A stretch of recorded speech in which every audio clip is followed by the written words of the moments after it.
கிழங்கு கிழங்கு கிழங்கு கிழங்கு கலங்கர்றே கிழங்கணுமா கிழங்கு? ஆமா கலங்கர்றே, எங்களுக்கு ஒரு கிழங்கு கொடுங்க. பனங்கிழங்கு, மண்ணுல விளைஞ்ச கிழங்கு, நம்ம மண்ணுல விளைஞ்ச கிழங்கு வேணுமா வேணுமா? சந்தையில கொண்டு வியாபாரம் பண்ணுங்க. வியாபாரம் பண்ணிக்க வியாபாரியாவ? வியாபாரி எல்லாரும் வியாபாரியாவா இருக்காவ. கிழங்கு எப்படி இருக்கு ஒரு மஞ்சள் மஞ்சள் சூப்பரா அப்படி மண்ணுல விளைஞ்ச கிழங்கு. இது நம்ம வீட்டுல விளைஞ்ச கிழங்கு. நம்ம வீட்டுல விளைஞ்ச கிழங்கு வேணுமா வேணுமா? உனக்கு வேணுமா? வேணுமா? அவளுக்கு 2 கொடுங்க.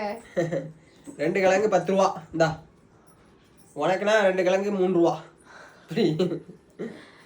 கிழங்கு கிழங்கு நல்ல சத்துள்ள கிழங்கு, சத்துள்ள இயற்கை கிழங்கே வேண்டான்னு பாப்பா தூக்கி எரிஞ்சுட்டா. இயற்கையா விளையிற கிழங்கு, இயற்கையில நமக்கு ஊட்டச்சத்து கொடுக்கக்கூடிய கிழங்கு, நம்ம உடம்ப நல்லா ஆரோக்கியமா வைக்க கிழங்கு. வேணுமா வேணுமா வேணுமா? பாய். அடுத்த நெக்ஸ்ட் கிழங்கு பிடிக்க கொண்டு வர. அப்ப பாய்.